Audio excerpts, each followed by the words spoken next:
En décembre dernier, elle a officiellement déposé une plainte contre Justin Baldoni, dénonçant des comportements inappropriés et même, selon ses avocats, une campagne de diffamation orchestrée pour nuire à sa réputation. La goutte d'eau? Une scène d'accouchement qui, selon la plainte, aurait été réécrite sans son consentement pour inclure une séquence jugée invasive, avec un acteur proche de Justin Baldoni dans le rôle du gynécologue. Elle affirme s'être sentie humiliée et violée dans son intégrité, dénonçant une mise en scène qu'elle n'avait jamais validée. L'acteur en question, Adam Mondeschain, est depuis sorti du silence. Dans un communiqué relayé par Page 6, Adam Mondeschain, alias le Dr Dunbar dans le film, exprime son incompréhension. « Je ne vais pas spéculer sur les motivations qui ont conduit Madame Lively à me citer dans sa plainte », écrit-il. Inutile de préciser que mon expérience de travail avec elle est très différente de celle qu'elle décrit. Mais l'affaire ne s'arrête pas là.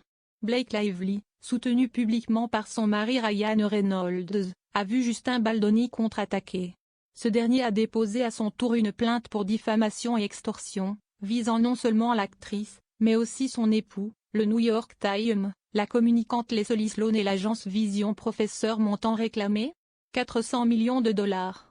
Les avocats de Blake ont répliqué en demandant l'annulation pure et simple de cette action, qu'ils qualifient de « la loi interdit d'utiliser les plaintes en diffamation comme arme contre des personnes ayant pris la parole publiquement sur des faits de harcèlement sexuel », ont-ils déclaré.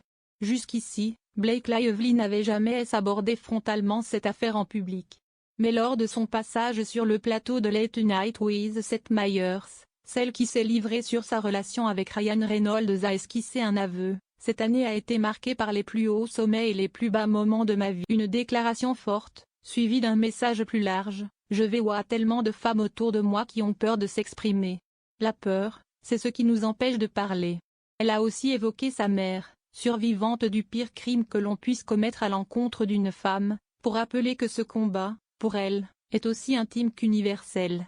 Prévu pour le 9 mars 2026, le procès promet d'être suivi de très près. Entre les accusations croisées, les témoins contradictoires et les millions de dollars en jeu, il montre une réalité plus large, celle des abus présumés dans l'industrie hollywoodienne, mais aussi du pouvoir des célébrités à se défendre, ou à se déchirer, sur la place publique ou est. En attendant, Blake Lively continue de faire la promotion de L'ombre d'Emily 2, actuellement sur Prime Video. Une manière de rester professionnel, tout en laissant entendre que, même au sommet de la gloire, personne n'est à l'abri des tempêtes.